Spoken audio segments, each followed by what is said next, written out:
Well, welcome to our final Google Hangout on Adult Onset Hunting. I'm Bill Pollock from Missouri Net, and I'm joined by Kyle Lairmore, the Hunter Education Shooting Range Coordinator with the Missouri Department of Conservation, and Jim Lowe, the News Services Coordinator. And we should actually put to their title Master Chefs when it comes to deer and duck, because these guys were impressive. Now, after all of the training that you followed me through, the studying, the actually going out in the field, the training,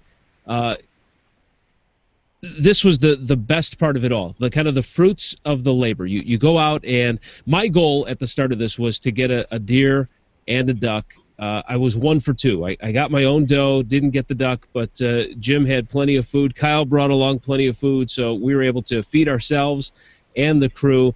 Guys, just start with you, Jim. Friday was a lot of fun. Thank you for opening up your house so that we could shoot this video. It was a lot of fun. It was a pleasure. It was a little intense, but with that many people in such a small space. But yeah, it was fun. We had. Why don't you talk a little bit about what we had for lunch on Friday, and I'll play some of our video as well.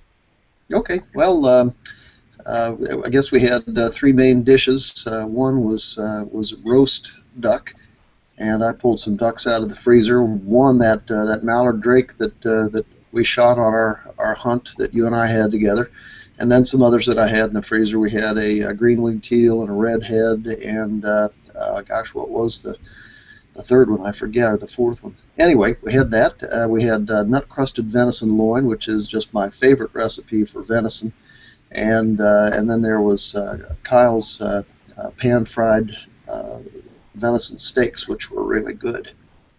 Now, Kyle, you come from a family where you said growing up your mom and your sisters did all the cooking, but you know what? You were pretty good yourself, though. Yeah, I made it up as we went, I guess. But yeah, I was blessed with sisters and a mom that liked to cook, and so my dad and I generally we ended up staying out of the kitchen, except for when it came to wild game. We usually we took over when it came to deer and barbecuing and grilling. So I will have to admit, I do get in the kitchen every once in a while and do some of that.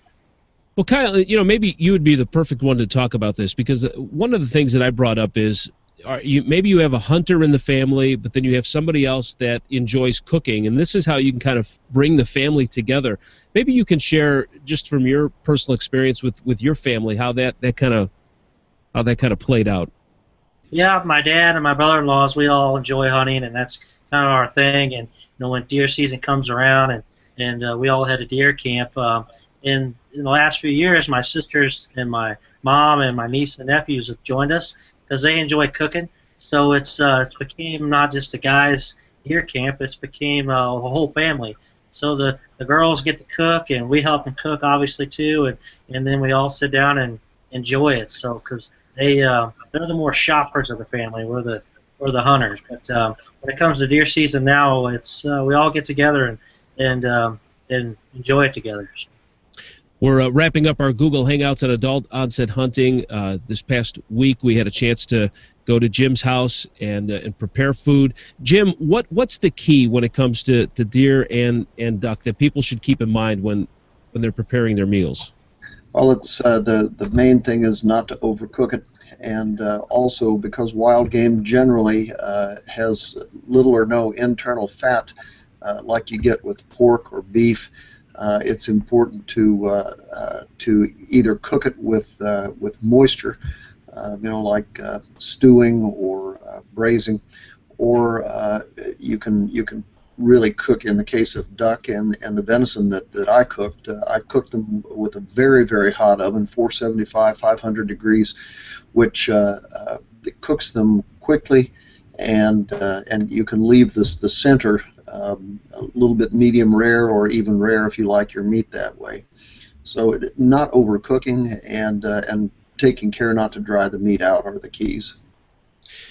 One of the other things that I kind of learned from this is that there's multiple, Kyle, multiple cuts of deer meat and multiple ways that you can prepare it. I mean, there's a lot of different. There we are. Look at. I mean, my mouth was when I was loading this video up before the start of this. My mouth was watering again. Everything was delicious. But Kyle, everything is. There's so many different options that you can have when it comes to deer. I mean, you brought sausage, canned it. Talk a little bit about that. Yeah, there's a lot of different ways, and I feel when individuals say they don't like deer meat, I think it's because they didn't have it prepared properly. But there's more than just pan frying it or trying out your best recipe. You can can it, which is good for preserving and it's long term. It's a quick, easy meal. A lot of people make sausage. Makes great cheese and cracker and a meat tray and a plate to take to the holidays. So there's a lot of different options, and I'd recommend just try it out, find your favorite recipe. Everybody has a different way of cooking it. I learned a new way on Friday from Jim, and I'm looking forward to trying that out. But big thing is to find what you like and just prepare it properly, and it turns out pretty good. It takes a while working with wild game to sort of get the hang of how it's different than cooking domestic meat, but it's well worth the effort. Yeah, and I tried some duck. I'm sorry, some goose, and I'll try to pull up some of the video here if we have time. But yeah, I mean it's it was fun though. I enjoyed that part of it too. Kind of to me, you kind of go through the whole process. You learn how to hunt, you go out and hunt, and then you're fortunate enough to harvest something, and then to kind of finish it and have the finishing product. It kind of just brings it all in full circle. And really, guys, I mean that's what this is all about finding some healthy eating alternatives for you and your family. You know, I enjoy processing a deer almost as much as I do hunting. That process of going from a carcass that you brought to your house and hung up and skinned and then broke down into the various cuts of meat. You ground the burger yourself. You turned it into I like to make breakfast sausage and whatever, and then seeing all those packages of fresh organic meat that from the time that you saw that deer until the time it hits your table where that meat has been and how it's been treated, and you know that because it was for you and your family, it was really well cared for, and it's just you can't possibly get a higher quality piece of meat. Now, one of the things that we're going to do at MissouriNet.com is we'll put some of the recipes that the gentleman cooked up for us, and we'll leave those on our website with this hangout so you can check that stuff out. Guys, as we wrap up, and I'll ask both of you this, what has this experience been like for you as an experienced hunter, teaching somebody for the first time, and what advice would you give to experienced hunters about helping out and kind of growing the sport and the hobby? Kyle, I'll start with you. Okay. This experience to me was awesome. I almost enjoy seeing someone else learn something new, experience the outdoors, experience hunting, and harvest their first animal. I enjoy that more than harvesting a game myself because you're sharing. It was just great going through the entire process. This was. It was just I'm glad I was a part of it because it was fun and that's what we need to do as hunters is to recruit and retain new hunters is to share those experiences, and we were all there at that point at one point in our life where we were new. Some of us it was younger in age where we learned from our parents or friends, and then obviously there's some that learn later in life, so they have to learn from someone. And so to me it's important that as a mentor and as a hunter that it's our responsibility to share that, and so that they learn the proper way, the safe way, the ethical way, and we move forward from there. Jim, the same question, yeah. For me, showing somebody who hasn't hunted before the ropes is a great way to rediscover how and why you love hunting. When you do something for a long time, you sort of become blind to how much you've learned and how you felt about it when you first began. And you rediscover all of that with someone new, and it's great with an adult, with a young person, because they're so open and just so unabashed about their feelings, and it's so transparent. It's just wonderful. to see the excitement in somebody's eyes. It was wonderful to see the excitement in your eyes as you clasped your shotgun and watched that duck fly away. But you were into it. You were sort of sucked in, and there was nothing else going on in the universe for those few moments for you. And seeing that again in somebody who's new to it, and getting to share all of your knowledge that you've accumulated over the years with somebody who genuinely wants to learn about it and to do it, but needs that background. It's terrifically rewarding. You know, and Jim, you brought up a good point too. I mentioned at the beginning of this hangout that my goal through this was to get a deer and a duck, but you know, once I was out there, I didn't even think about that stuff. I mean, I just enjoyed the experience, and there's so many other things.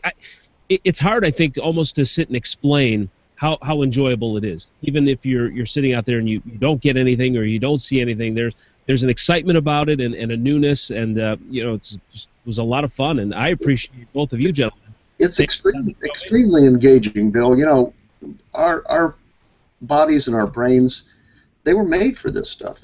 We developed as the human animal in nature, and we're meant for that, and it's meant for us. And to get out there and to become a part of it, not just an observer, but an integral part of the process of life, is a whole different experience than almost anything else.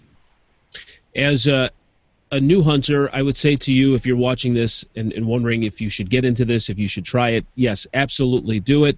Don't hold back. Don't be afraid to ask questions. And most importantly, don't be afraid to ask someone that has experience. And then I would say to experienced hunters, if somebody does ask you or they're dropping hints that they would like to try it, go ahead and do it, because you can tell from Kyle and Jim it was enjoyable for them and quite an experience for them. And I think we all gained a little something out of it. And I'm sure, guys, that we certainly passed along some great information. So my next question is, when do we turkey hunt? Kyle, what? April. April. They Yep. set seasons. Seasons are set, and I can tell you it's in my calendar. So there's 3 weeks blocked out in April and 1st of May that just says turkey season. No meetings, no nothing else. It's turkey season. So Things get kind of lonesome in the office during that 3 weeks. yeah. It's if you want to go turkey hunting, that's a whole new experience, up and close and personal. A lot more communication with the turkey, and that's what makes it fun. You get up in the morning, you hear your first gobble, and when they come in, spitting and drumming and strutting, and it's a whole new game. Yep. Well, I think I've got the first month of baseball season to worry about, and then I'll make some plans for turkey hunting as well. Kyle Lairmore, the Hunter Education Shooting Range Coordinator for the Missouri Department of Conservation, and Jim Lowe, the News Services Coordinator. Gentlemen, thank you again for everything that you've done. You've helped me, and I'm sure you've helped many here in Missouri to learn a new hobby. And, Thank you, Bill. It was a lot of fun. Yeah, thanks, Bill. Thanks for letting us share it with you. Yep, and thanks a lot for watching us, too. We hope you enjoyed it, and that'll do things right here for Missouri Department of Conservation and Missouri Net. Thanks for watching.